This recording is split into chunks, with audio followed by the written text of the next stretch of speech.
Hey guys, tonight we are heading back in time, not to a distant, storybook past of castles and kings, but to a time and place that feels uncomfortably recent. We're going to Los Angeles, in the spring of 1992. Picture a hot, hazy afternoon, the sky a pale, washed-out blue behind a veil of smog. The air is thick, and the city seems to be holding its breath, the normal drone of traffic momentarily hushed as everyone turns their attention to the news. You're about to find out that the fragile agreement that holds a city together can be shattered in an instant. The truth is, if you were dropped into the center of what's about to happen, your modern assumptions about order and safety probably wouldn't survive the first night.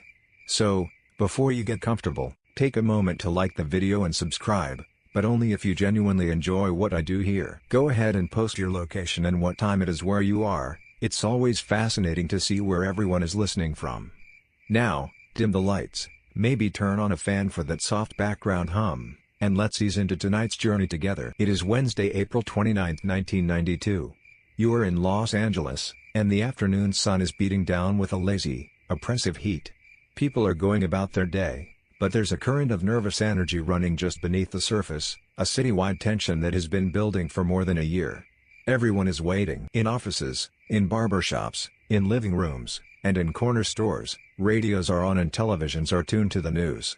They are all waiting for a single piece of information, the verdict. The story starts, as you know, on a dark roadside in the San Fernando Valley, just over a year earlier, on March 3, 1991. After a high-speed chase, a man named Rodney King was pulled from his car by officers of the Los Angeles Police Department and subjected to a brutal, prolonged beating. What made this event different from so many others before it was a quirky and world-changing tidbit of technology. A local plumber named George Holliday, woken by the commotion, grabbed his brand-new Sony Handycam, a piece of consumer technology that was still a novelty, and from the darkness of his balcony, he filmed 81 seconds of grainy, shocking footage. That silent, dimly lit video became one of the most watched clips in history. It showed a group of uniformed officers swarming a man on the ground, delivering kick after kick, and more than 50 blows from heavy metal batons. The video played on a loop on television screens across the globe. It seemed to be irrefutable, visible proof of what many communities, particularly black communities in Los Angeles, had been saying for decades about the brutal reality of their interactions with the LAPD. For many, the upcoming trial of the 4 officers charged in the beating was seen as a foregone conclusion. The evidence was right there, on tape, for the whole world to see. But the trial itself had been fraught with controversy. In a move that stunned many observers, the trial was moved from the diverse, multi-ethnic melting pot of Los Angeles County to Simi Valley, a quiet, conservative, and predominantly white suburb in neighboring Ventura County. The jury, selected from this new pool, was composed of 10 white jurors, 1 Latino juror, and 1 Asian American juror. There were no black jurors. From the beginning, a sense of unease about the proceedings had taken root in the city. And now, the day has come. You find yourself standing with a small group of people on a sidewalk in south-central Los Angeles, watching a small television set that someone has placed in the window of a storefront. The screen shows a quiet, sterile courtroom. The court clerk begins to read the verdicts. The air around you is thick and still. The only sound is the tinny voice from the television's small speaker. The clerk reads the verdict for the first officer, Stacy Kuhn, on the charge of assault. Not guilty. A strange sound ripples through the small crowd around you. It's not a gasp. It's a low, involuntary murmur of disbelief, the sound of people hearing something their minds cannot immediately process. The clerk continues, reading the verdicts for Officer Lawrence Powell. On the first count of assault. Not guilty. On the second count, of filing a false police report. Not guilty. The murmurs get louder now. People are looking at each other, their faces a mixture of confusion and dawning horror. This can't be right. Everyone saw the video. Everyone saw the blows. The verdicts for the remaining 2 officers, Timothy Wind and Theodore Briseño, are read out. Not guilty. Not guilty. Not guilty. On count after count, for officer after officer, the same 2 words echo from the television set, a drumbeat of acquittal. This is the mainstream historical fact that acts as the spark for the entire explosion, the near-total acquittal of the 4 officers. In the stunned silence that follows, people try to make sense of the impossible. How could this have happened? Legal scholars and historians still debate the prosecution's trial strategy. The defense attorneys had been masterful. reframing the narrative from one of police brutality to one of officers heroically trying to subdue a dangerous, non-compliant suspect. They argued that King, a large and muscular man, was controlling the action, and that his movements, which seemed like writhing in pain to most observers, were interpreted by the officers as attempts to get up and attack. The prosecution, in an effort to highlight the sheer number of blows, played the video over and over, often in slow motion. And here, the debate centers on a strange paradox: did the repeated viewings, intended to shock, actually desensitize the jury, allowing them to see not a victim being beaten, but a series of isolated, technical managed and controlled baton strikes, just as the defense argued? But for you and the people standing on the sidewalk, there is no detached legal analysis. There is only a raw, gaping wound of disbelief that is rapidly turning into pure, unadulterated anger. The feeling is that the system, which was supposed to deliver justice, had not just failed, it had actively delivered a profound injustice, and it had done so in full view of the entire world. People begin to move. They spill out from the storefronts and houses, their faces etched with anguish and fury. The initial reaction is not yet a riot. It is a collective cry of pain. Car horns begin to blare. People are shouting from their windows. The city's official leadership, including Mayor Tom Bradley, an African-American former police officer himself, issue statements calling for calm, but their words seem inadequate, unable to grasp the depth of the betrayal the community feels. The hot afternoon sun begins its descent, casting long shadows across the city. The hazy sky turns a shade of orange, then purple. The shock of the verdict is now hardening into something else. It's a feeling of being unheard, of being invisible, of being told that your own eyes, and your own experience, are a lie. The air itself feels different now. It feels heavy, electric, and volatile. The city, which had been holding its breath all day, has now begun to exhale a hot, furious roar. The stage is set. The sun is setting. And at a single intersection in south-central Los Angeles, the story of the next 6 days is about to begin. The sun has dipped below the horizon, but the heat of the day lingers, trapped in the asphalt and concrete of the city. The raw, directionless anger that followed the verdict is now beginning to coalesce. It's like iron filings being drawn to a magnet. Crowds are gathering on street corners, and you feel yourself being pulled along by this current of collective fury, moving towards the sounds of shouting and breaking glass. The energy is drawing you, and hundreds of others, toward one specific place, an ordinary intersection that is about to become infamous, the corner of Florence and Normandy Avenues. When you arrive, the scene is already chaotic. It's a busy intersection, a crossroads of liquor stores, small markets, and auto body shops. But now, it has become the focal point for the city's rage. A crowd of several hundred people fills the streets, their faces illuminated by the flashing lights of storefront signs and the passing headlights of cars, whose drivers are only now realizing they have driven into the heart of a storm. At first, the anger is verbal, shouted curses at the injustice of the verdict, at the police, at the system. But the mood is shifting with every passing moment. Then, you see it. A bottle arcs through the air and shatters against the windshield of a passing car. Another follows, then a rock. The protest has crossed a crucial line, from verbal anger to physical assault. More and more people join in, pelting cars that are desperately trying to turn around and flee the intersection. The sound is a chaotic symphony of shattering glass, shouting, and screeching tires. A few LAPD cars arrive on the scene, sirens wailing, but the officers are vastly outnumbered.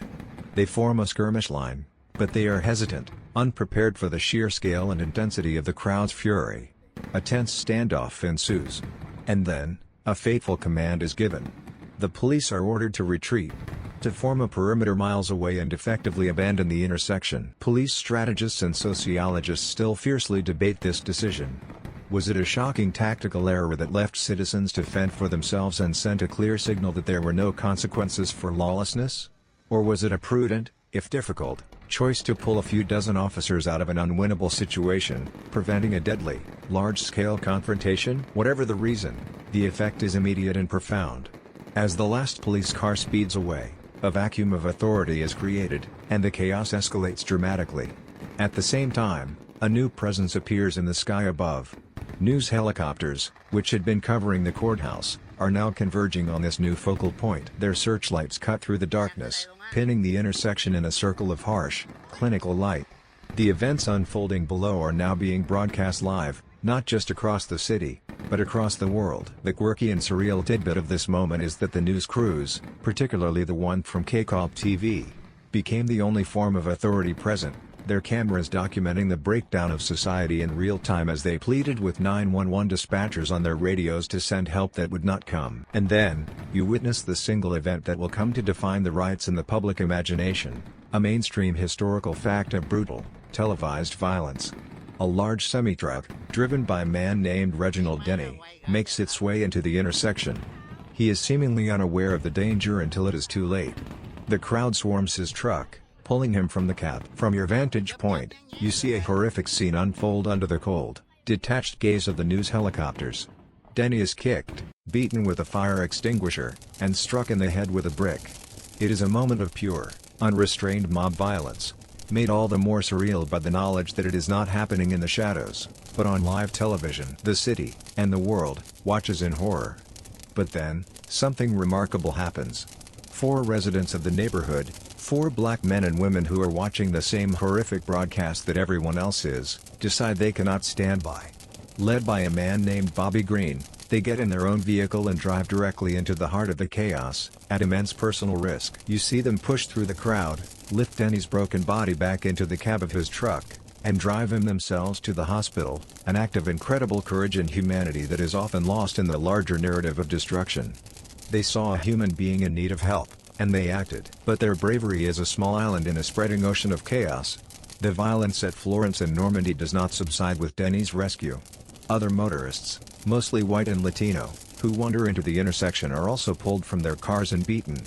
The crowd, now emboldened, turns its attention to the nearby businesses. The windows of a liquor store are smashed, and people begin pouring inside, grabbing whatever they can carry. This is the beginning of the looting. The first flames begin to lick at a building on the corner. The riot is no longer contained to a single intersection.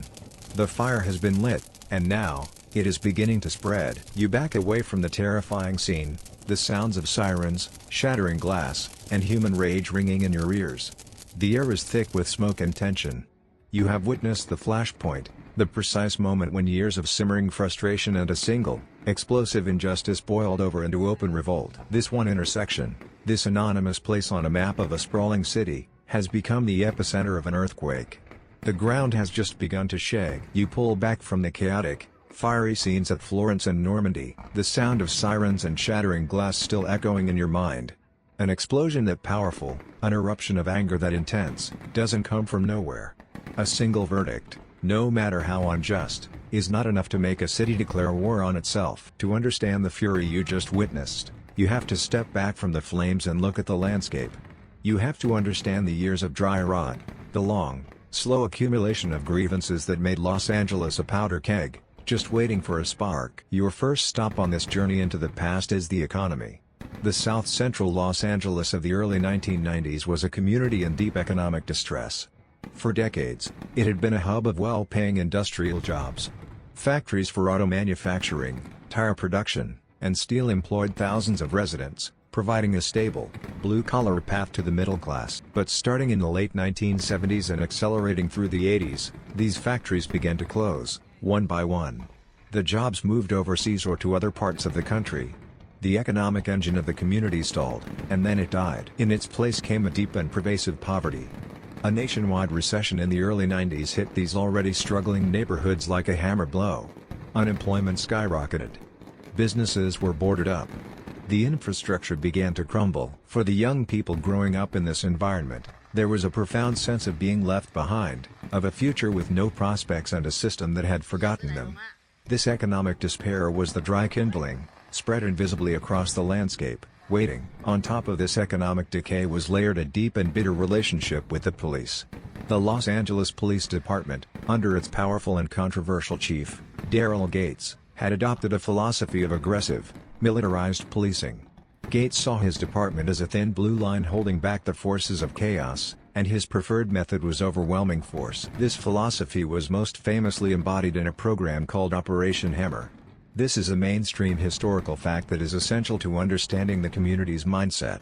Launched in 1987 as an attempt to crack down on gang violence, Operation Hammer consisted of massive police sweeps through minority neighborhoods. On a typical weekend, 1,000 or more officers would descend on a small area, rounding up hundreds upon hundreds of young Black and Latino men, often for the most minor infractions, like loitering or jaywalking, or for no reason at all. Thousands were arrested, though very few were ever charged with serious crimes. For the young men who lived through this, the police were not a protective presence, they were an occupying army, and you could be arrested at any time, just for standing on a street corner in your own neighborhood. The LAPD's aggressive tactics were further symbolized by their use of a 14-foot armored vehicle, essentially a tank, equipped with a steel battering ram. It was designed to smash through the walls of suspected rock houses where crack cocaine was sold. But the intelligence was often faulty, and the battering ram would sometimes demolish the homes of innocent, terrified families, leaving behind a legacy of trauma and mistrust. The chief himself, Daryl Gates, often made things worse with his public statements, a quirky and telling tidbit of his leadership style. He once infamously suggested that more Black people died from police chokeholds because their arteries were somehow different from those of normal people, a comment that showcased a profound racial disconnect at the very top of the department. This brings us to the second major event, another injustice captured on video that primed the city for outrage. On March 16, 1991, just 13 days after Rodney King was beaten, a 15-year-old African-American girl named Latasha Harlins walked into a liquor store in South Central. She picked up a bottle of orange juice and put it in her backpack. The store owner, a Korean-American woman named Soon Ja-do, accused her of trying to steal it. A brief physical altercation occurred, Latasha placed the juice on the counter, and turned to leave. As she walked away, Soon Ja-do reached for a handgun she kept under the counter and shot Latasha in the back of the head, killing her instantly. The entire tragic event was recorded by the store's security camera. The case went to trial in November of 1991. The jury found Soon Ja-do guilty of voluntary manslaughter. And then came the sentence. The judge, in a decision that stunned the city, sentenced due to no jail time. She received only probation, community service, and a $500 fine. The message this sent to the Black community was devastatingly clear: the life of a 15-year-old Black girl was worth $500. The verdict also tragically poisoned the already tense relationship between the city's Black and Korean American communities, setting the stage for the targeted violence that would occur during the riots. Sociologists and urban planners still debate the primary driver of the 1992 unrest. Was it overwhelmingly a rebellion against racial injustice and police brutality? Or was it more of an economic uprising, fueled by years of poverty and neglect, with the verdict simply providing the moral justification? The truth, of course, is that you cannot separate the two. They were two sides of the same coin, a toxic combination of economic hopelessness and a deeply discriminatory justice system. So you see, the Rodney King verdict was not an isolated incident. It was the third traumatic blow in just over a year. First, the beating of Rodney King himself. Second, the verdict in the Latasha Harlins case, which many saw as an even greater injustice. And now, the acquittal of the officers who had been so clearly captured on videotape. It was the final, irrefutable proof, in the eyes of many, that the system was rigged, that it would not, and could not, deliver justice. The explosion you witnessed at Florence and Normandy was not a sudden, inexplicable event.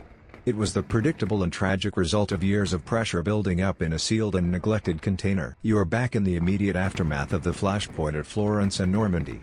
The night is dark, but the sky is beginning to glow with an unnatural, flickering orange light. The single fire you saw ignited there has become a seed, carried on the hot winds of anger, and it is beginning to find fertile ground elsewhere.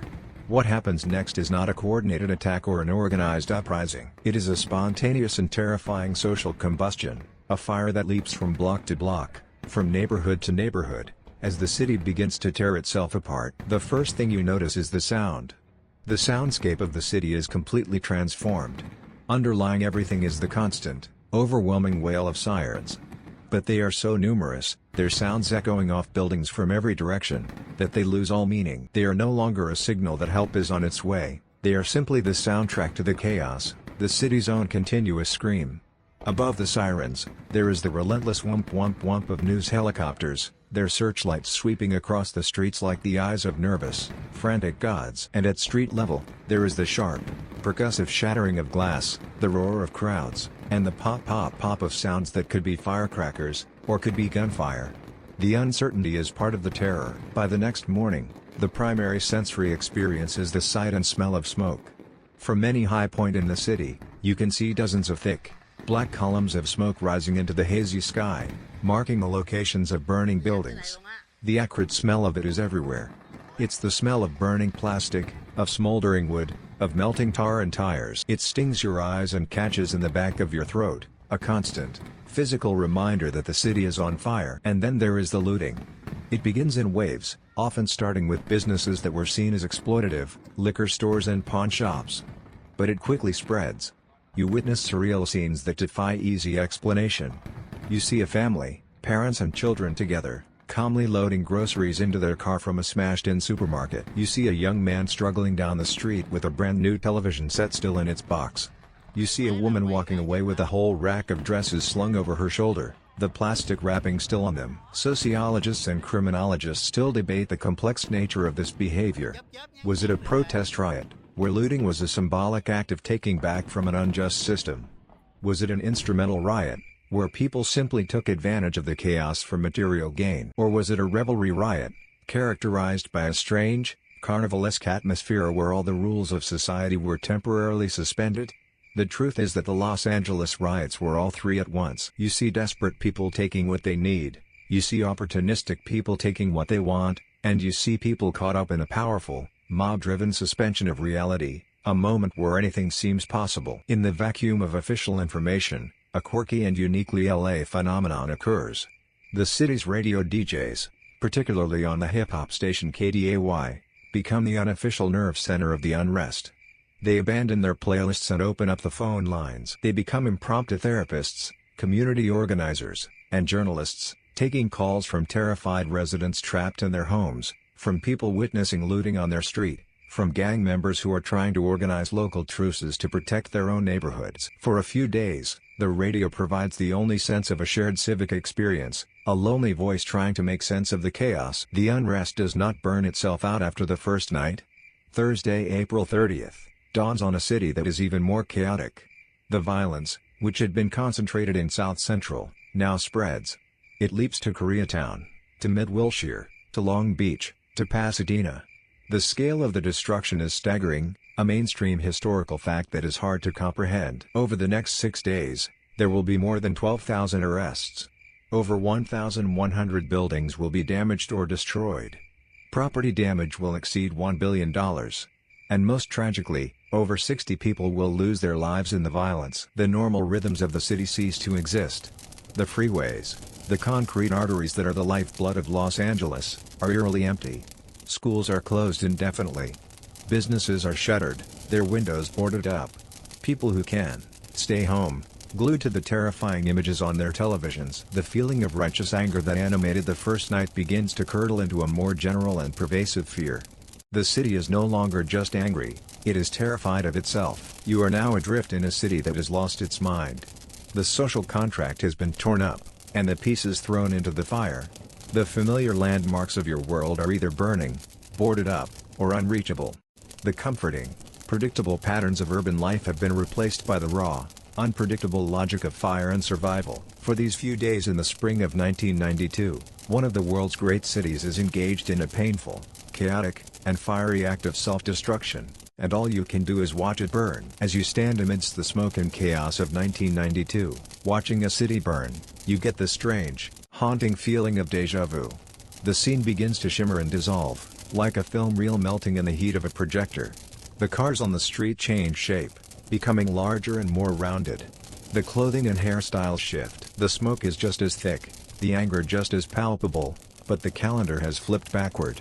It is now a hot and sticky evening on August 11, 1965. You are still in Los Angeles, and you are about to witness the dress rehearsal for the firestorm you just left. To understand the fire of 1992, you have to understand the embers left by the last one. You are in the neighborhood of Watts, a community in South Central Los Angeles. For much of white America, this is the golden age of California, a land of sunshine, opportunity, and endless optimism. But here in Watts, the story is different. This is a neighborhood hemmed in by poverty, de facto segregation, and a deep and abiding mistrust of the police department, then led by the notoriously rigid Chief William H. Parker. The community is a pressure cooker, and it is about to explode. The spark, just as it will be in 1992, is a seemingly routine traffic stop. This is the mainstream historical fact that kicks off the chaos. A 21-year-old black man named Marquette Fry is pulled over by a white California Highway Patrol officer for suspicion of reckless driving. The stop happens right in the heart of the neighborhood, and a crowd of onlookers begins to gather in the humid evening heat. Fry's mother, Rena Price, who lives nearby, comes out to scold her son. An argument ensues between the family and the officers. It escalates quickly. Officers move to arrest Marquette, his mother, and his brother. They are forceful, and the crowd perceives their actions as brutal and disrespectful. A rumor, false, but powerful, sweeps through the crowd, that the police have kicked a pregnant woman. That rumor is all it takes. The pressure cooker explodes. After the police leave with the Fry family in custody, the crowd's anger, which had been directed at the specific incident, now turns outward. People begin throwing rocks, bottles, and pieces of concrete at passing cars and buses. They target white-owned businesses. The first night is one of skirmishes, of vandalism, of a neighborhood's collective fury finally boiling over. The next day, the unrest intensifies, and it gets a slogan. A local radio station, KGFJ, had a popular DJ named the Magnificent Montague. This is a quirky and bizarre tidbit of history. Montague's on-air catchphrase, used to signify a hot new record, was "Burn, baby, burn." As buildings in Watts began to burn, the phrase was adopted by the rioters themselves. It became a cry of both destruction and liberation, a strange and potent example of pop culture being repurposed in the midst of a civil disturbance. The fires spread, and for 6 days, a 50-square-mile section of Los Angeles was a war zone. The parallels to 1992 are hauntingly precise. The underlying causes were the same: a feeling of economic hopelessness, high unemployment, and substandard housing and schools. And at the heart of it all was the relationship with the police. Chief Parker's LAPD was seen as an outside, occupying force, just as Chief Gates's would be a generation later. Parker himself was prone to inflammatory public statements, once calling the rioters monkeys in a zoo. The grievances of 1965 were a near-perfect blueprint for the grievances of 1992. The response was also a grim foreshadowing. The LAPD was quickly overwhelmed. The governor of California, Pat Brown, called in the National Guard. Soon, the streets of Watts were being patrolled by thousands of soldiers in military vehicles, armed with bayonets and machine guns. The sight of the American military occupying an American city was a profound shock to the nation. It was a shock that would be repeated, on an even larger scale, 27 years later. After 6 days of burning, looting, and fighting, the unrest was quelled. The statistics were grim: 34 people dead, over 1,000 injured, and nearly 4,000 arrested. The property damage amounted to over $40 million, which would be close to $400 million in today's money. In the aftermath, a commission was formed to investigate the causes of the riot, led by former CIA Director John McCone. And here we find the most tragic parallel of all. Historians still debate the legacy of the McCone Commission. Was it a genuine attempt to understand the root causes of the unrest, or was it a political exercise designed to protect the city's existing power structures? The Commission's final report largely downplayed the roles of systemic racism, segregation, and police brutality. Instead, it focused on what it termed the social pathologies of the Negro community, placing the blame on a supposed breakdown of family, education, and morals within the neighborhood itself. While it did recommend some improvements in schools and transportation, it fundamentally failed to address the core grievances of policing and justice that had fueled the fire. The scene of 1965 fades, and you find yourself back in the smoky, violent landscape of 1992. But now, you see it with new eyes. The fires are not a new phenomenon. They are burning on the same ground, fueled by the same anger, as the last great fire. The city had been given a warning in 1965. The problems were laid bare, they were studied, and then, for the most part, they were allowed to fester for another 27 years. The riot you are witnessing now is not a surprise. It is an echo. It is the tragic, fiery fulfillment of a prophecy the city wrote for itself a generation before. The echoes of the 1965 Watts riots fade, and you find yourself back in the fiery, chaotic landscape of late April 1992. The unrest, as you've seen, is spreading like a wildfire, no longer contained to its original epicenter. Your perspective now shifts, moving northwest from south central into the heart of the city, to a neighborhood that is about to become another enduring, and deeply complicated, symbol of the riots. You are now in Koreatown. To understand what happens here, you have to understand the community. The Koreatown of the early 1990s was a vibrant hub of immigrant life. It was a place built on tireless work and aspiration, where thousands of Korean families, many of whom had arrived in America with very little, had poured their life savings and their sweat into building small businesses. They owned liquor stores, grocery markets, gas stations, and dry cleaners. And crucially, many of these businesses were located not just in Koreatown proper, but in the surrounding, predominantly Black and Latino neighborhoods. They were, quite literally, on the front lines of the city's complex ethnic geography. You must also recall the story of Latasha Harlins, the 15-year-old black girl shot and killed by a Korean-American store owner, Soon Ja-do, just a year earlier. The judge's decision to grant due probation with no jail time had created a deep and painful wound. In the eyes of many in the black community, it was another profound miscarriage of justice, and it created a narrative that Korean merchants were hostile, disrespectful, and saw black lives as cheap. This simmering resentment meant that when the anger over the Rodney King verdict exploded, many Korean-owned stores became immediate and specific targets. As the violence and looting began to spread on the first night, the merchants of Koreatown did what everyone else did: they called 911. They pleaded for police protection. But the police did not come. The LAPD, overwhelmed and in disarray, made a strategic decision to concentrate its limited resources on protecting wealthier, whiter areas like Beverly Hills and the West Side. The mainstream historical fact of this moment is that Koreatown was, to a very large extent, abandoned by law enforcement. The 911 operators reportedly told frantic callers that they were on their own. Faced with this abandonment, the community made a decision. If the police would not protect their lives and their livelihoods, they would do it themselves. What happened next created one of the most iconic and controversial images of the entire riot.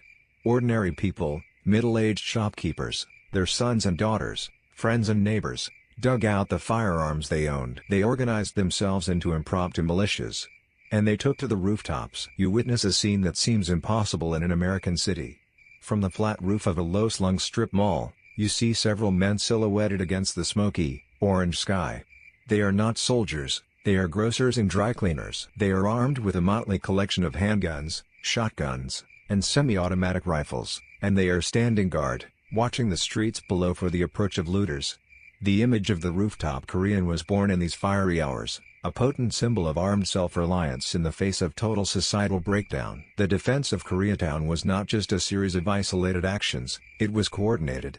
And the quirky and amazing tidbit is that its nerve center was a local Korean-language radio station, Radio Korea. The station tossed its usual programming and became an ad hoc command and control center for the entire neighborhood. Store owners under siege would call and live on the air, their voices tense with fear, to report on the movements of looters. They are coming down Western Avenue. They are hitting the market on 3rd Street. We need more people at the California market. Other armed citizens, listening at home or in their own stores, would then rush to reinforce the locations under attack. It was a community organizing its own defense, minute by minute. Live on the radio. The next 2 days were a blur of terror and tension. Gun battles erupted in the parking lots of shopping plazas as merchants exchanged fire with looters. The store owners were not just defending property, they were defending their entire life's work, their families' futures, the very foundation of their American dream, which they now saw going up in smoke. It was a desperate, terrifying, and violent stand. The image of the armed Korean merchant is a powerful one, but its legacy is complex, a subject that sociologists and historians still debate.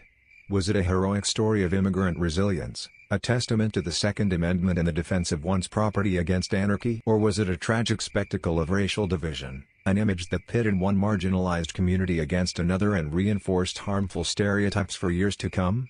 The truth is that it was both. It was a moment of incredible bravery born of incredible desperation. It was the tragic result of two different communities, both of whom felt ignored and mistreated by the city's power structure, being left to fight each other in the streets. You watch the tense figures on the rooftops, their faces grim in the firelight. These are not conquering heroes or vicious vigilantes. They are ordinary people who have been pushed into an extraordinary, impossible situation. They have been abandoned by the state and forced to become their own law enforcement, their own army. Their story is a crucial, uncomfortable, and unforgettable chapter in the larger tragedy of the Los Angeles riots. Your perspective pulls back from the besieged rooftops of Koreatown, widening to take in the entire, sprawling canvas of the burning city. The Los Angeles Police Department is overwhelmed, exhausted, and in retreat. The social fabric has torn, and the city's leadership, watching the fire spread on their own television screens, finally makes the decision that has become inevitable. They make the call for help. What comes next will fundamentally change the character of the unrest, transforming it from a chaotic civilian uprising into a tense, military occupation. The call goes from the mayor's office in Los Angeles to the governor's office in Sacramento. On April 30th, the second day of the riots, Governor Pete Wilson authorizes the deployment of the California National Guard. But even as the first units are being activated, the scale of the chaos is proving too vast.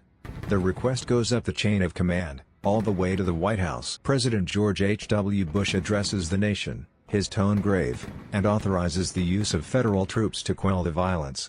The breakdown of civil order is so complete that it now requires a military response. And so, they begin to arrive. You witness one of the most surreal and unsettling sights in modern American history. You are standing on a freeway overpass, looking down at the legendary, usually gridlocked, Santa Monica Freeway. But now, it is nearly empty, save for a long, olive-drab convoy. Humvees, troop carriers, and massive military trucks roll steadily past the iconic palm trees and sun-bleached sound walls. This is the arrival of the National Guard. It's an image of two different Americas colliding, the laid-back, sun-drenched stream of Southern California and the grim, hardware-heavy reality of military force. The soldiers themselves are a stark contrast to the environment. This is a core historical fact of the deployment. They are members of the National Guard, weekend warriors.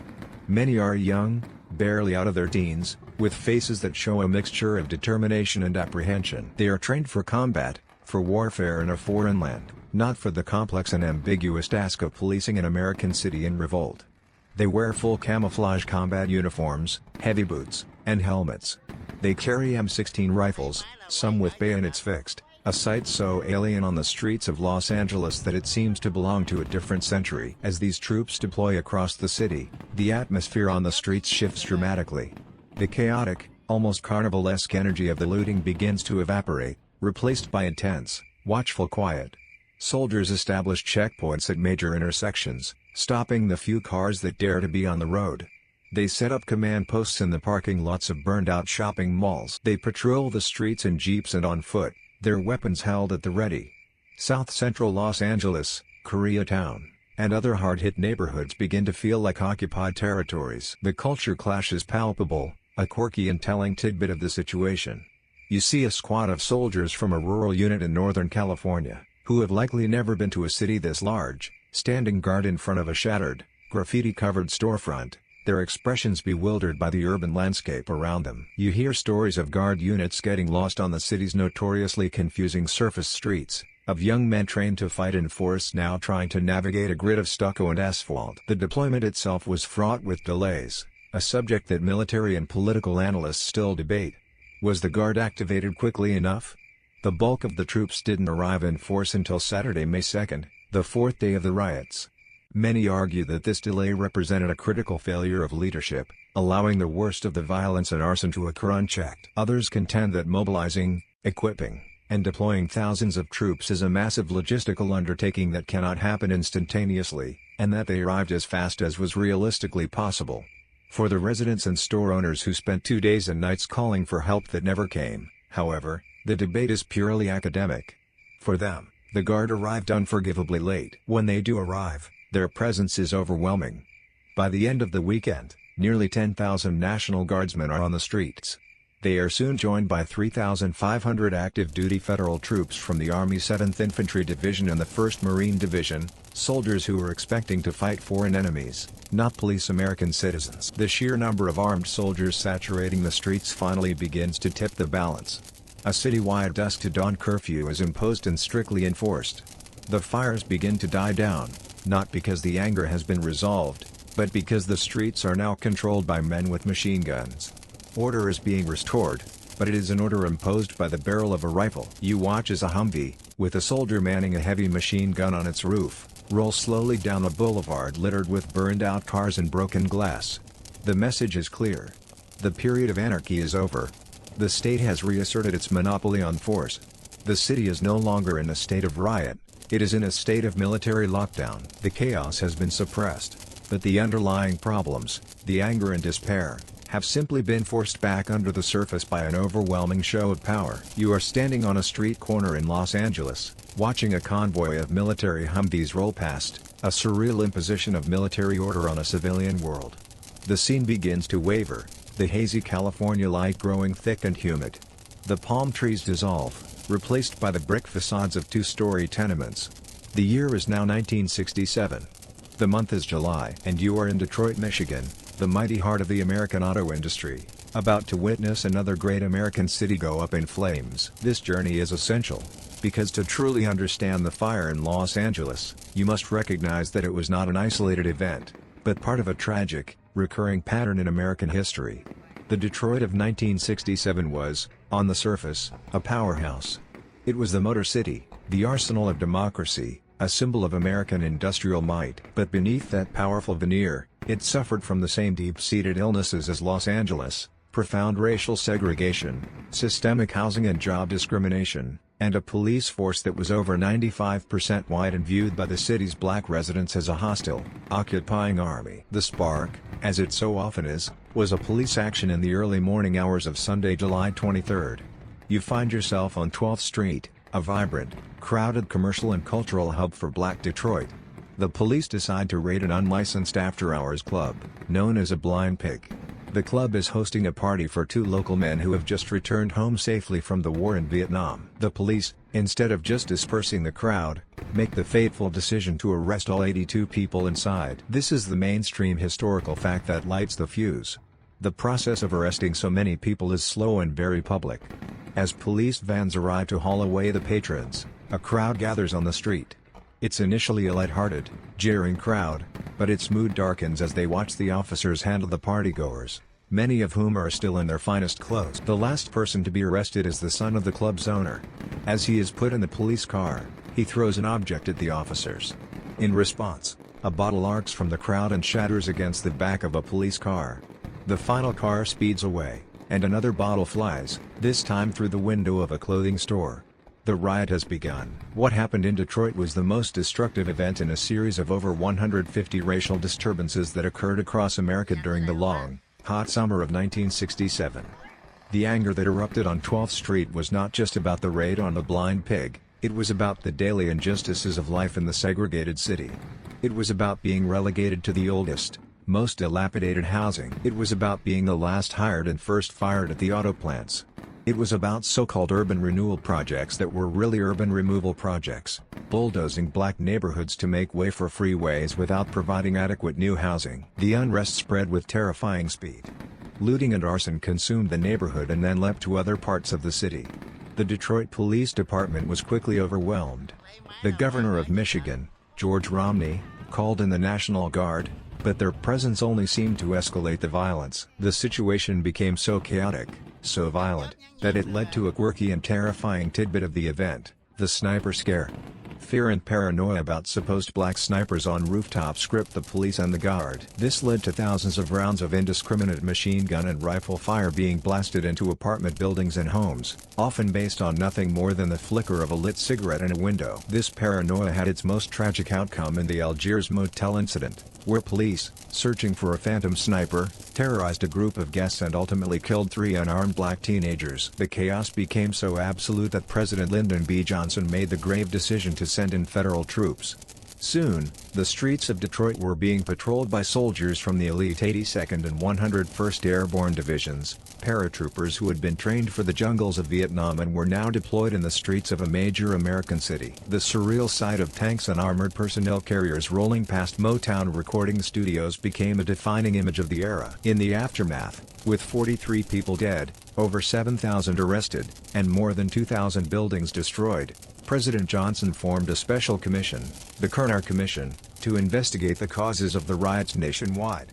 The commission's final report, released in 1968, was a landmark document. It famously and bluntly concluded, "Our nation is moving toward two societies, one black, one white, separate and unequal." It called for massive, sweeping government investment in jobs, housing, and education to address the root causes of the unrest. And this leads to the great, tragic scholarly debate about the event. The Kerner Commission provided a clear diagnosis and a bold prescription for the nation's ills. Why, then, were its recommendations almost completely ignored? The Johnson administration, mired in the Vietnam War, pivoted away from its own findings. Subsequent administrations showed little interest in the kind of massive social spending the report called for.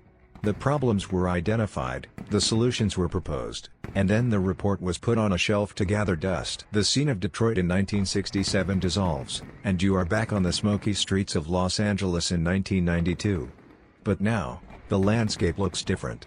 You see the events in LA not as a unique California catastrophe, but as an echo, a sequel. The story of Detroit reveals the painful, cyclical nature of these events in American history. The same grievances over policing, housing, and jobs that burned Detroit in 1967 were the same grievances that burned Los Angeles in 1965, and were still present to burn it again in 1992. The failure to heed the warnings of the past had guaranteed a repeat of its tragedies. You return from the grim, echoing history of Detroit to the immediate, fiery reality of Los Angeles in 1992.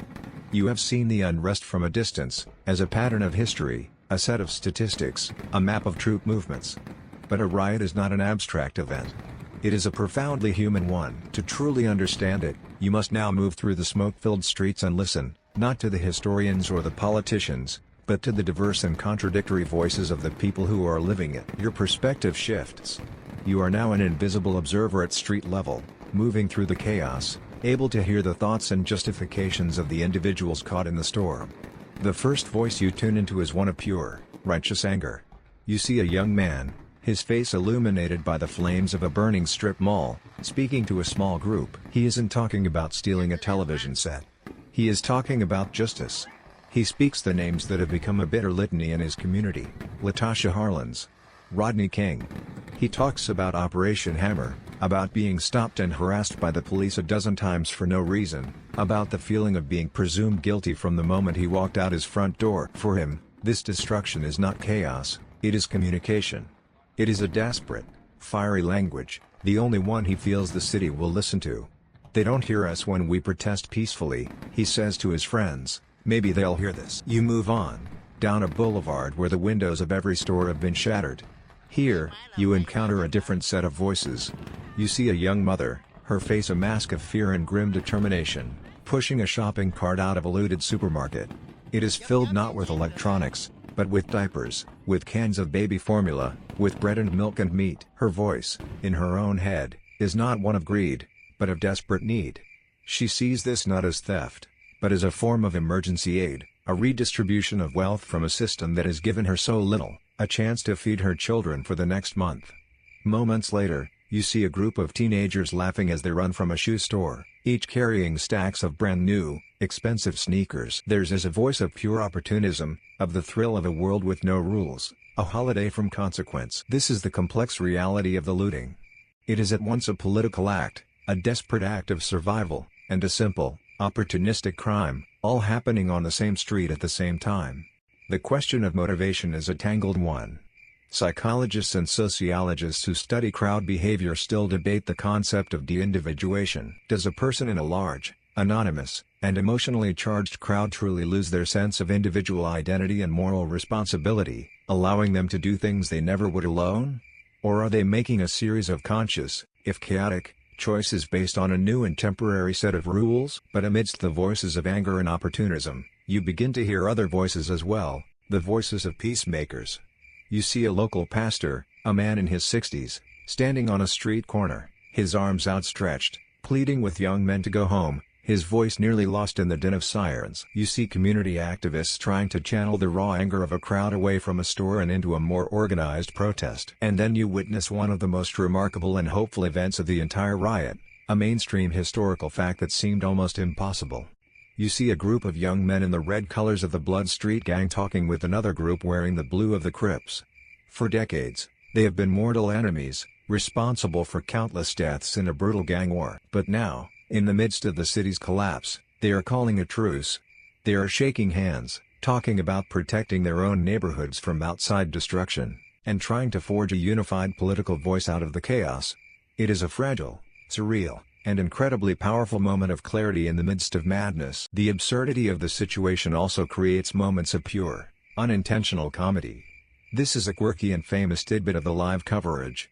You see a news reporter on the street, trying to get an insightful comment, thrust her microphone in the face of a young man. He looks into the camera, and instead of offering a political analysis, he just smiles and says, "Yeah, I'd just like to say, check out the new cheesy gordita crunch at Taco Bell." It was a moment so bizarre, so disconnected from the gravity of the events around him, that it perfectly captured the surreal, carnivalesque atmosphere that had taken hold in parts of the city. You are left with a chorus of voices in your head, all telling a different story. The voice of political rage, the voice of desperate poverty, the voice of gleeful opportunism, the voice of brave peacemaking, and the voice of surreal absurdity. The riot is not one thing. It is a million individual stories, a million different choices and motivations, all colliding in a smoky, fiery, and profoundly human moment of history. To pretend it was all about one thing, either pure protest or pure crime, is to ignore the complex, contradictory truth you can hear in the voices all around you. You pull away from the chorus of individual voices on the streets of 1992 Los Angeles, the tangle of their anger, desperation, and hope still fresh in your mind. You begin to realize that this potent, complicated mixture of economic frustration and racial animosity is not a new invention. To understand its deepest roots, you must travel much further back, to the single greatest crisis in the nation's history. The scene around you dissolves once more. The smell of burning rubber and asphalt is replaced by the smell of coal smoke and horse manure. The concrete buildings give way to brick and brownstone. It is July 1863, and you are standing on the sweltering, crowded streets of New York City, in the midst of the American Civil War. The New York you find yourself in is a city of violent contrasts. Fabulous wealth, displayed in the mansions along Fifth Avenue, exists alongside some of the most wretched poverty imaginable, particularly in the teeming, disease-ridden immigrant slums like the Five Points. The city is a powder keg of social tension. Many of its residents, particularly the poor Irish immigrants who compete with free black people for the lowest-paying jobs, are deeply resentful of the war. They see it as an abolitionist crusade that they are being forced to fight and die in, all for a cause they do not believe in. The spark that ignites this powder keg is the implementation of the nation's first federal military draft. This is the mainstream historical fact that triggers the explosion. The draft itself was a lottery, but it contained a provision that was seen as a profound and infuriating injustice. Any drafted man could pay a commutation fee of $300, a sum equivalent to a full year's wages for a common laborer, to hire a substitute and legally avoid service. This provision transformed the draft into a rich man's war, and a poor man's fight. The wealthy could buy their way out of the conflict, while the poor were forced to die in it. On the morning of Saturday, July 11th, the first names are drawn at the Provost Marshal's office. The mood is tense. By Monday, July 13th, as the lottery continues, the anger boils over. A huge crowd, led by volunteer firemen, marches on the draft office. They smash the windows, break down the door, set the building on fire, and beat the police superintendent who tries to stop them. The New York City draft riots have begun. What starts as an anti-draft protest, however, quickly metastasizes into something far larger and uglier. The rage of the mostly Irish rioters turns in two directions. First, it turns upwards, against the symbols of wealth and the Republican establishment that supported the war. Mobs attack and burn the homes of wealthy abolitionists, they loot luxury shops, and they fight pitched battles against the police. But in a tragic and horrifying turn, the mob directs its most brutal violence downwards, against the city's small and vulnerable black population. The racist logic was twisted but clear in their minds. They blamed black people as the cause of the war that was now demanding their lives, and they feared that newly freed slaves would flood the northern cities and take their jobs. The rioters hunted black people through the streets. They attacked and burned homes, businesses, and churches in the black community.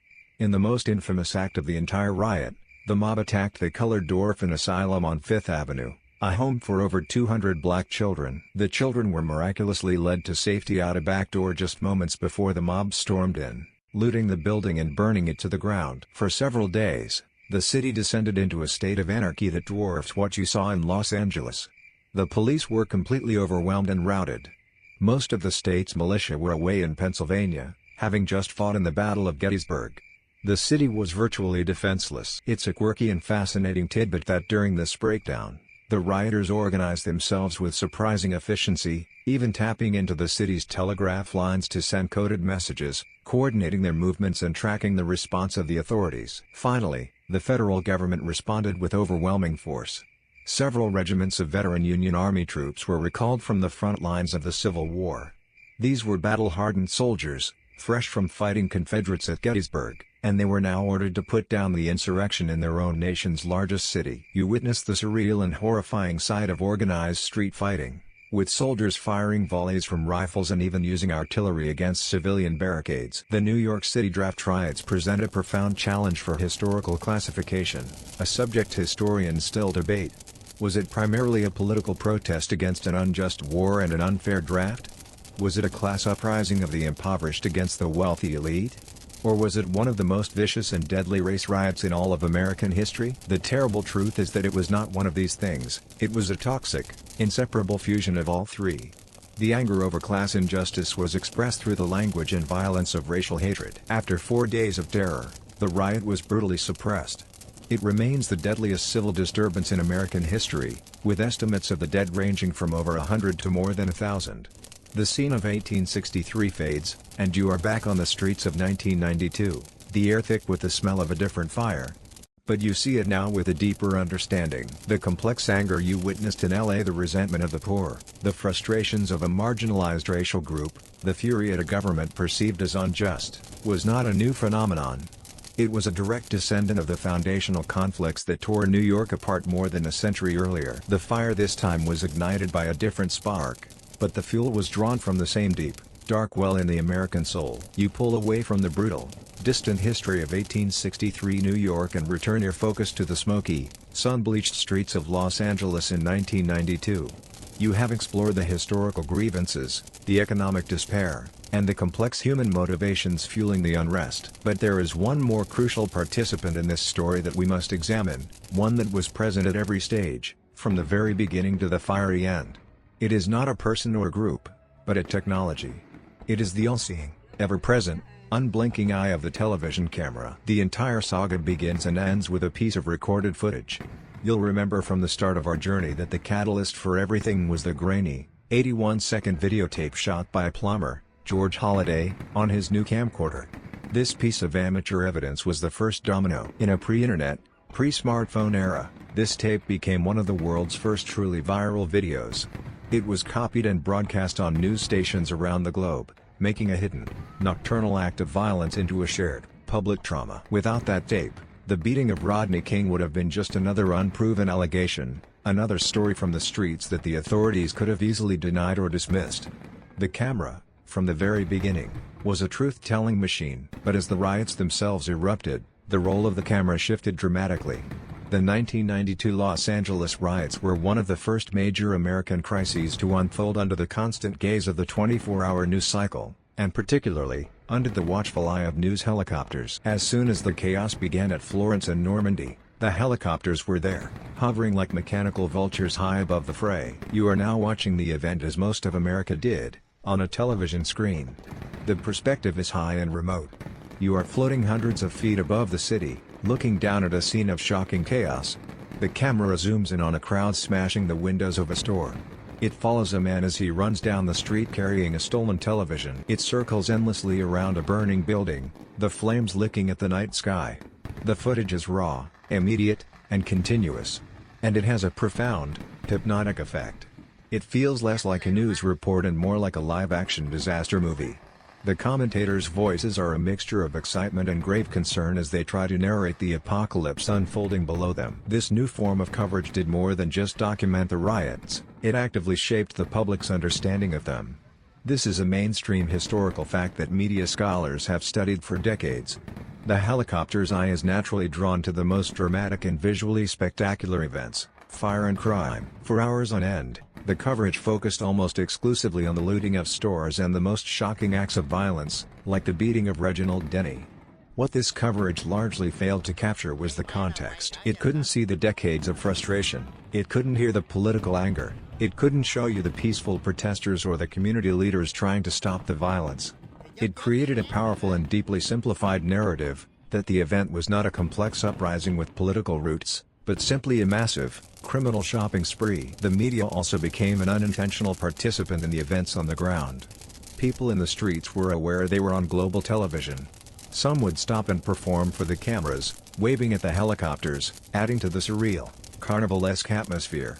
More troublingly, the live broadcasts acted as a real-time map for looters. The news anchors would report, the police seemed to have abandoned the area around a mall at Crenshaw and Martin Luther King Boulevard, and minutes later, cars filled with looters would be seen heading in that very direction. The media, in its attempt to report the story, was also helping to write the next chapter of it. This constant, televised loop of the most violent moments had real-world consequences that extended far beyond the riots themselves. This brings us to a quirky legal tidbit from the aftermath. When the LA4 men charged with the attack on Reginald Denny were brought to trial, their defense lawyers made a fascinating argument. They claimed that the endless repetition of the helicopter footage on the news had so thoroughly saturated the public consciousness and prejudiced any potential jury pool that it was impossible for their clients to receive a fair trial. It was a case where the media coverage itself became a central piece of evidence and a point of legal contention, a powerful example of how the reporting of an event could fundamentally alter its legal consequences. The ethical questions raised by this new form of immersive, live coverage are still the subject of intense debate among media critics and sociologists. Does the public's right to know in real time outweigh the potential for that same coverage to incite more violence, to spread misinformation, or to create a dangerously oversimplified narrative of a complex social event? The LA riots became the first major test case for this very modern media dilemma, a problem that has only become more complex in our own age of social media and live streaming. As you reflect on the role of the camera, you understand its profound and contradictory power. The quiet, amateur camera of George Holliday started this story by revealing a truth that had been hidden in the dark. But the loud, professional, ever-present cameras of the 24-hour news cycle ended the story by creating a new, simplified truth of their own, one of fire, crime, and chaos, broadcast for the world to see. You pull all your attention away from the glowing television screens and the live helicopter feeds of 1992. You have just seen how the media can take a complex event and shape it into a powerful, simplified narrative of chaos. Now, you will journey back once more, not to a story that was endlessly broadcast, but to one that was deliberately and systematically buried for more than half a century. The scene dissolves from the sun-bleached concrete of Los Angeles to the dusty plains of Oklahoma. The year is 1921, and you are in the city of Tulsa, about to witness one of the single darkest chapters in all of American history. Your story begins in a remarkable place called the Greenwood District. In the segregated world of early 20th century America, Greenwood was an anomaly and a beacon. It was one of the most prosperous African American communities in the entire country, a thriving 35-block hub of black-owned businesses, beautiful homes, hotels, movie theaters, and doctors' and lawyers' offices. It was so successful, so self-sufficient, that it was known admiringly, and perhaps enviously, by the nickname Black Wall Street. It was a powerful testament to the resilience and ambition of a community building its own prosperity in the heart of Jim Crow America. The spark that ignited the firestorm occurred on May 30, 1921. A 19-year-old black shoe shiner named Dick Rowland entered an elevator in a downtown building to use the segregated restroom on the top floor. The elevator operator was a 17-year-old white girl named Sarah Page. What happened next in that elevator is lost to the fog of history. The most common account is that Rowland stumbled and accidentally stepped on Page's foot, causing her to cry out. Rowland fled the scene, fearing the consequences. Whatever the truth, the incident was immediately framed as an assault. The next day, the local newspaper, the Tulsa Tribune, published a sensational and inflammatory article headlined "Nab Negro for Attacking Girl in Elevator." The article, combined with rumors sweeping through the white community, was enough to incite a lynch mob. By that evening, a crowd of hundreds of white men had gathered outside the courthouse where Dick Rowland was being held, demanding he be handed over to them. This is the mainstream historical fact that serves as the immediate trigger. A group of about 75 black men, some of them decorated veterans of World War I, heard about the lynch mob. They armed themselves and went to the courthouse, not to start a fight, but to offer their assistance to the sheriff to ensure that Rowland would not be lynched. A tense standoff occurred between the armed black men and the much larger white mob. An angry white man tried to disarm one of the black veterans. A shot was fired. And in that moment, all hell broke loose. What happened next was not a riot in the way we have come to understand it from Los Angeles or Detroit. It was not a spontaneous uprising against injustice that spiraled out of control. It was a full-scale, organized, and premeditated racial massacre. The white mob, now thousands strong, was deputized and armed by local city officials and police. They were given a green light. Over the next 18 hours, they launched the ground invasion of the Greenwood district. They moved through the streets, block by block, looting and burning every home, every business, every church, every school. The violence was systematic and absolute. The small group of armed black residents who tried to defend their community were vastly outnumbered and outgunned. The attackers used machine guns. And in one of the most shocking and quirky tidbits of this horrific event, eyewitnesses reported that private airplanes were used to fly over Greenwood, dropping turpentine balls and sticks of dynamite onto the rooftops, raining fire down from the sky. It was one of the first, if not the first, aerial bombardments of an American community by its own citizens. By the time the National Guard arrived on the morning of June 1, Greenwood was gone. The entire, prosperous 35-block district had been burned to the ground, reduced to a smoldering landscape of ash and rubble. The human cost was even more devastating. The official death toll at the time was recorded as 36, but we now know this was a deliberate lie. Historians and commissions now estimate that as many as 300 people, almost all of them black, were killed. Thousands more were left homeless, rounded up by the National Guard, and held in internment camps for days and weeks. What followed the massacre was a conspiracy of silence. The event was deliberately erased from local and national history. Newspaper records vanished. It was euphemistically called the Tulsa Race Riot to create the false impression of a two-sided conflict, rather than the one-sided pogrom it truly was. For decades, the survivors and their descendants were afraid to speak of it. This official silencing is the subject of ongoing historical debate and investigation. The full extent of the death toll may never be known. The precise degree of official complicity by the city government and police in arming and directing the mob is still being uncovered. It was a history that was not just forgotten, but actively buried. The scene of a smoldering, annihilated Greenwood fades, and you return to the still-burning Los Angeles of 1992. The violence there feels chaotic and desperate.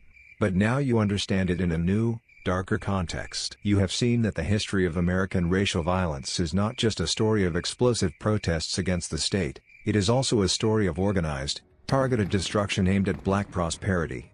The Tulsa Race Massacre was not a riot against injustice, it was a riot for injustice, a violent effort to maintain white supremacy and destroy black success. It is the ghost in the machine of American history, a haunting reminder that the fires of racial hatred can burn just as hot, and far more deliberately, than the fires of righteous anger. The ghost of Tulsa, with its deliberate, calculated hatred, fades from your mind, and you return to the hazy, exhausted quiet of Los Angeles in early May of 1992. The 6 days of fire and fury are over. The military presence has enforced a fragile, tense peace. The constant scream of sirens has subsided, replaced by an eerie silence. The city, after its violent fever, has collapsed into a state of shock and exhaustion. Now begins the difficult process of waking up and surveying the damage. You find yourself walking through the streets of South Central and Koreatown in the days following the unrest. The air is still thick with the smell of stale smoke and wet, charred wood. It's a smell that gets into your clothes and clings to the back of your throat, a constant reminder of the fires. The silence is the most unsettling part. It's punctuated only by the distant sound of a lone hammer or the crunch of broken glass under your feet. It feels like you are walking through the ruins of a forgotten war. Block after block, you see the same devastating sight, skeletal, burned-out buildings standing like blackened ribs against the pale sky. A liquor store is a hollowed-out shell, its sign melted and twisted. A strip mall is a row of gaping, empty mouths, their contents either looted or incinerated. A grocery store, once the heart of a neighborhood, is now just a collapsed roof and a field of rubble. You recall the staggering statistics, over 1,100 buildings destroyed, but seeing it in person transforms the number into a landscape of profound loss. You see the small, personal details amidst the devastation: a child's tricycle, melted into the asphalt, a blackened cash register, its drawer still open, a single, unburned sneaker lying in a pile of ash. This is the grim aftermath. The city is a landscape of wounds. And in this moment of quiet devastation, something remarkable begins to happen. It does not start with a government program or a press conference. It starts with a broom. This is the mainstream historical fact of the immediate aftermath. In the days following the riots, Thousands of ordinary Angelenos, of all races and from all parts of the city, spontaneously began to converge on the hardest-hit neighborhoods. They came carrying brooms, shovels, trash bags, and bottles of water. They came to help clean up. You witness this quiet, powerful movement firsthand. You see a line of hundreds of people, white, black, Latino, and Asian, standing side by side, sweeping up mountains of broken glass from a parking lot. No one is giving orders. There is no grand plan. There is just a shared, unspoken understanding that the city is their home, and it has been grievously wounded. The simple broom becomes a potent symbol, an instrument not just for cleaning away the debris, but for sweeping away the hate, for beginning the slow, arduous process of putting things back together. Community institutions became the hubs for this grassroots recovery. This brings us to a quirky and inspiring tidbit from the aftermath. The First African Methodist Episcopal Church, or First AME, one of the city's oldest and most respected black churches. It transformed itself overnight into an unofficial city hall and relief center. While government agencies were still struggling to organize a response, First AME was coordinating a massive relief effort, distributing tons of donated food, water, diapers, and baby formula to the thousands of residents whose local stores had been destroyed. It became a focal point of hope and resilience, a testament to the power of community in the face of institutional failure. Of course, there was an official response as well. A high-profile committee called Rebuild LA was formed, co-chaired by Peter Ueberroth, the charismatic organizer who had successfully managed the 1984 Los Angeles Olympics. The promises were grand. Ueberroth and the committee pledged to bring billions of dollars in private corporate investment into the inner city, to create tens of thousands of new jobs, and to address the economic despair that had fueled the unrest. There was a palpable sense of hope that this time, after this terrible trauma, the city would finally get it right. But even then, a seed of skepticism was present. Decades later, economists and urban planners still debate the ultimate success of the Rebuild LA initiative. Was it a genuine turning point that brought lasting investment and change to the community? Or was it, as some critics argue, more of a public relations campaign, a series of grand announcements and photo opportunities whose concrete, long-term impact fell far short of its initial, ambitious promises? For now, though, on the streets, the focus is more immediate. You see a Korean-American store owner standing silently with his family in the blackened shell of what was once his grocery store. He is staring at the rubble, the sum of his life's work, and you can see the mix of utter devastation and weary resilience in his eyes. He is trying to decide whether he has the strength to start over. A few blocks away, you see a local resident looking at the same burned-out store from a different perspective, wondering where she will now buy milk for her children, as the next nearest market is miles away. The fires are out, but the city is in a state of deep and profound shock. The cleanup has begun, a fragile and hopeful sign of a community refusing to be defined by its own destruction. But you have the distinct feeling that sweeping up the glass will be the easy part.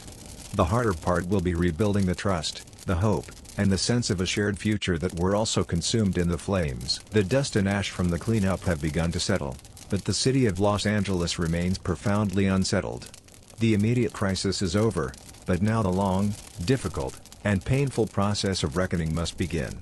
Sweeping up the glass from the streets was the easy part.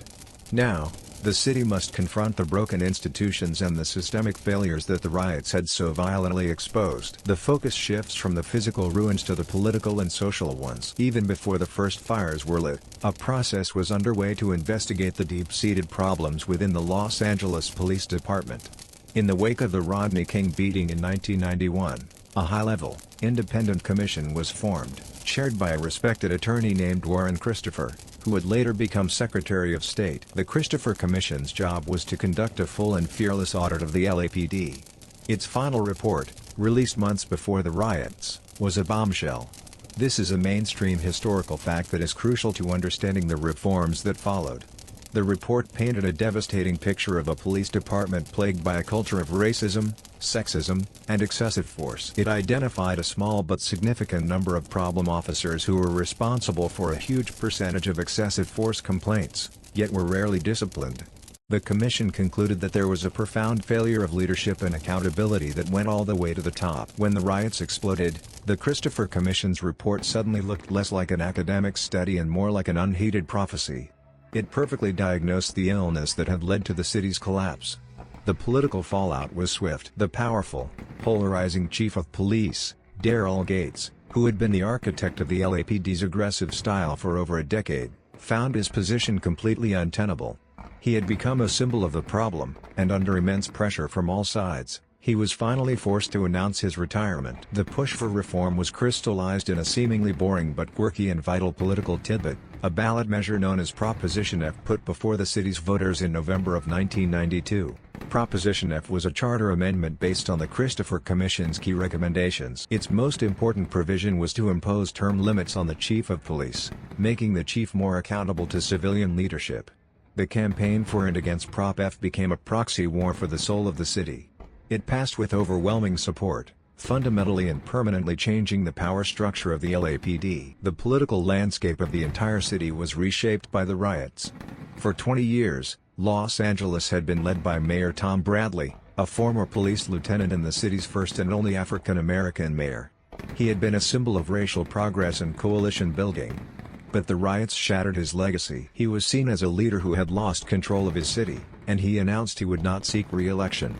The mayoral election of 1993 was a direct reaction to the chaos, with the city turning away from Bradley's liberal coalition and electing a wealthy, conservative Republican businessman named Richard Riordan, who ran on a simple, powerful, tough enough to turn LA around platform. Of course, the most enduring question, one that historians and political scientists still debate, is whether these reforms truly worked.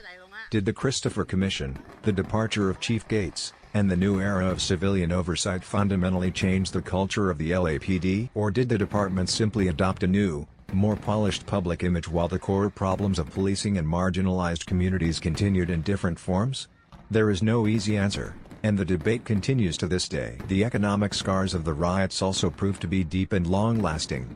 The ambitious Rebuild LA initiative, with its promises of billions in corporate investment, had some successes.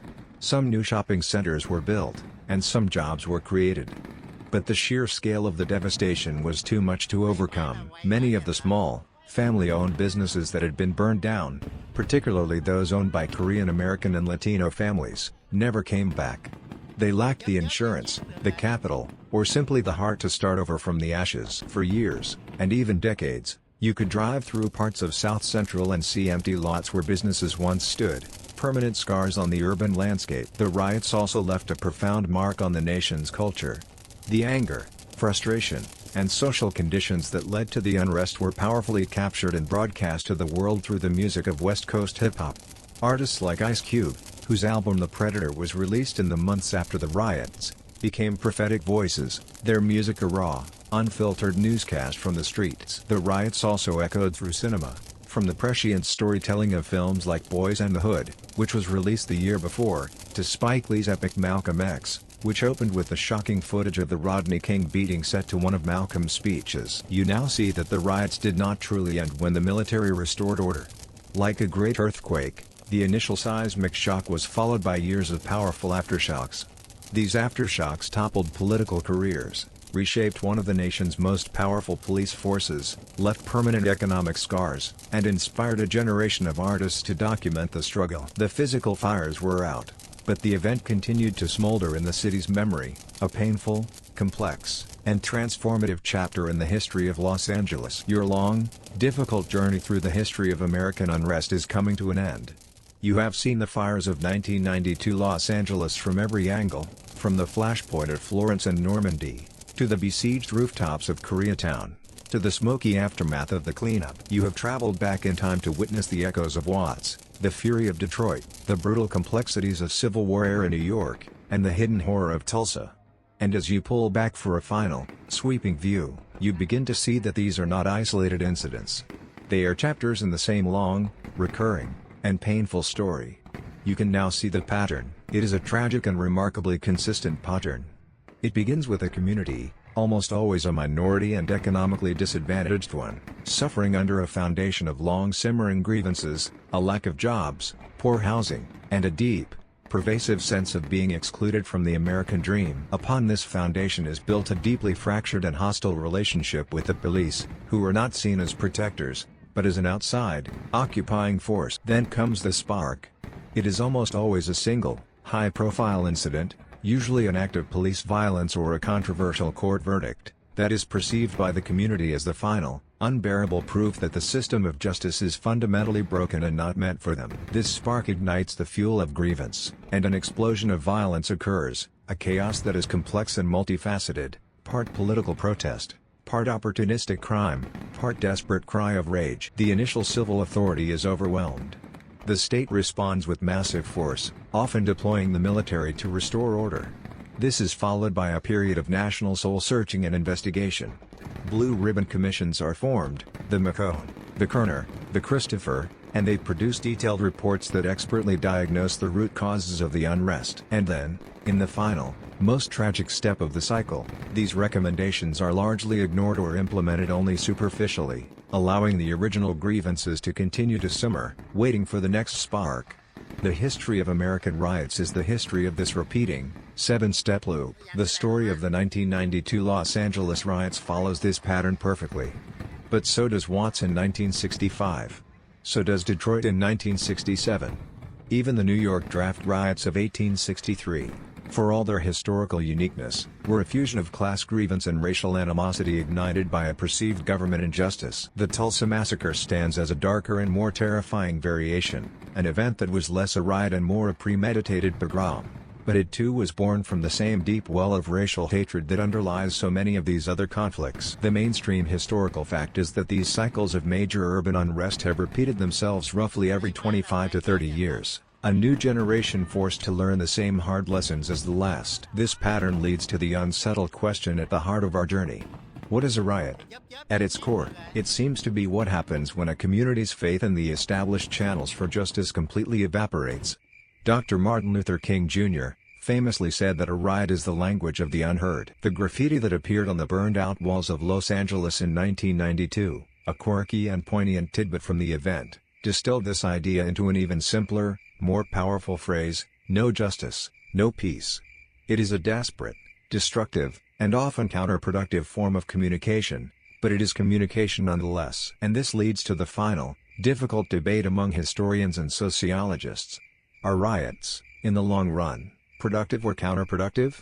Do they succeed in drawing national attention to invisible problems and forcing institutional change, like the police reforms that followed the Christopher Commission? Or do they ultimately harm the very communities they spring from, by destroying local businesses, driving away investment, and provoking a political backlash that makes life even harder? There are strong arguments on both sides, and no easy answers. Your journey ends here, not with a neat conclusion, but with these lingering, unsettled questions. You have seen that an American city can burn, not because of a single spark, but because of a slow, steady accumulation of fuel.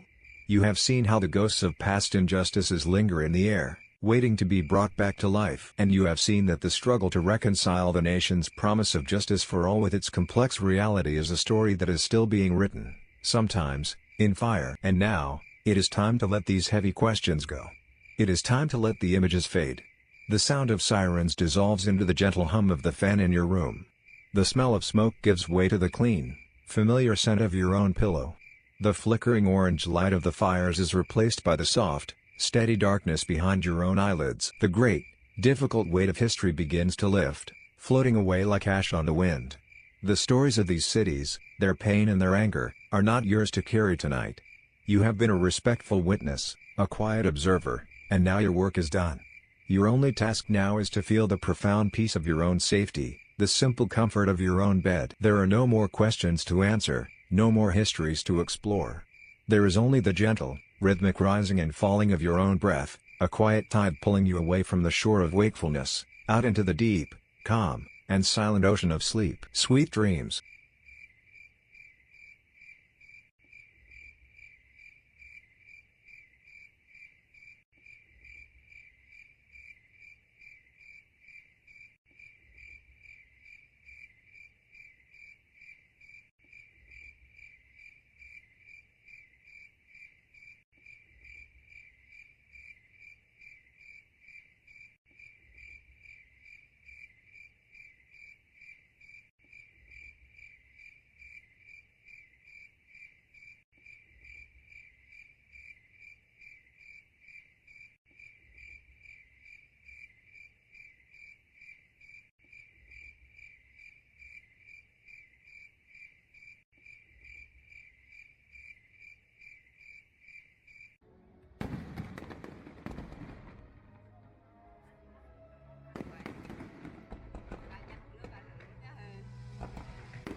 dàn tới đây luôn á.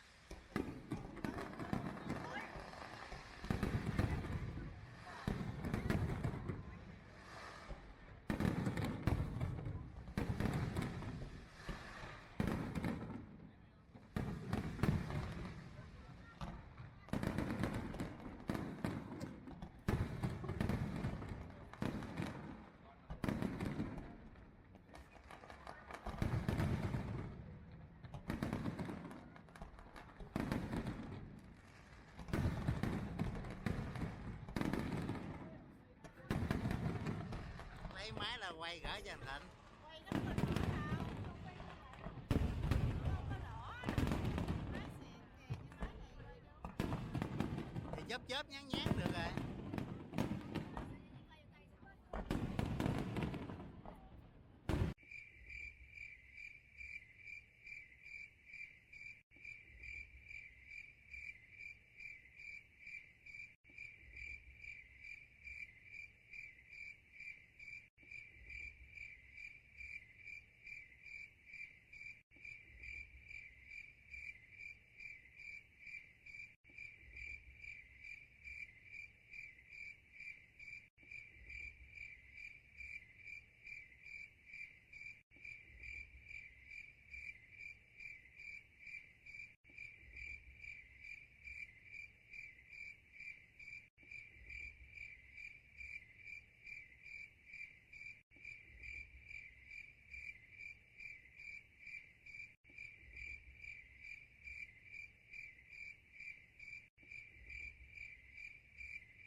dàn tới đây luôn á.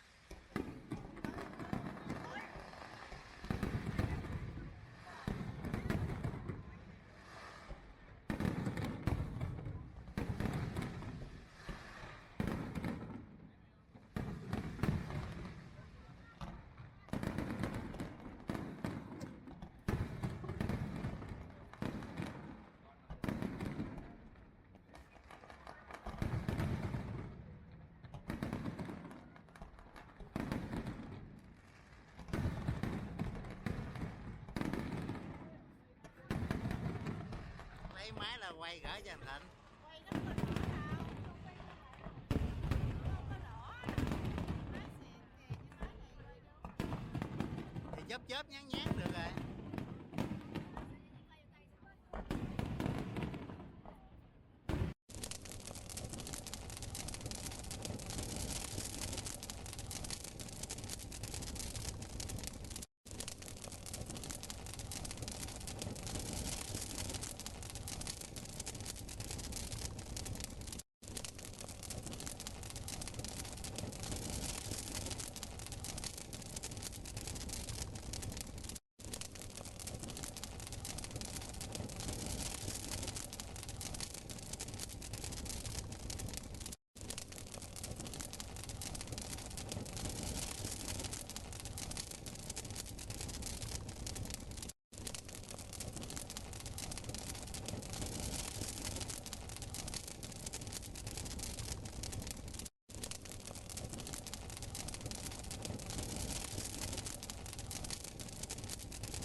Dàn tới đây luôn á.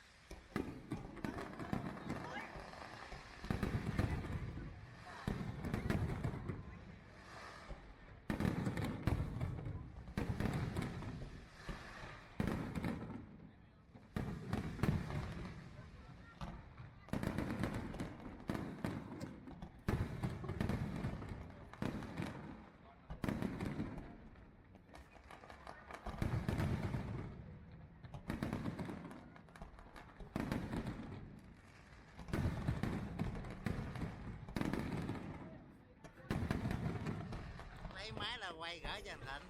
Quay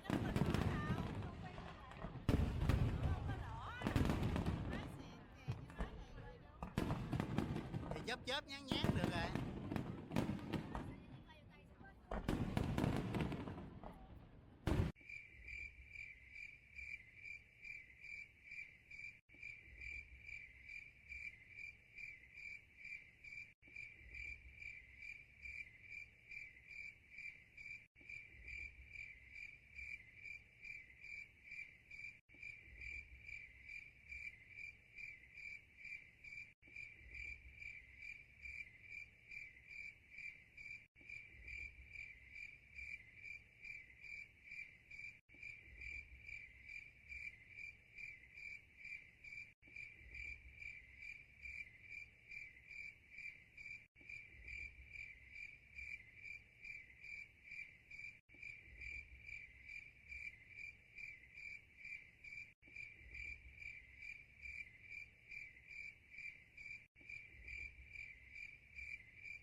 dàn tới đây luôn á.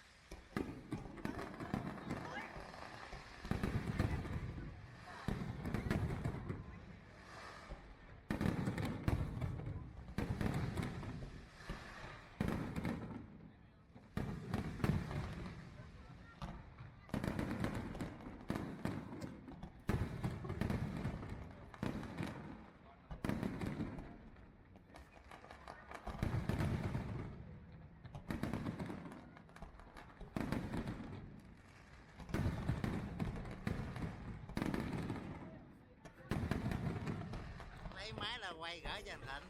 quay nó không có đỏ đâu, không quay nó không có đỏ. Nói xịn kìa chứ nói vậy rồi đâu. Thì chớp chớp nhán nhán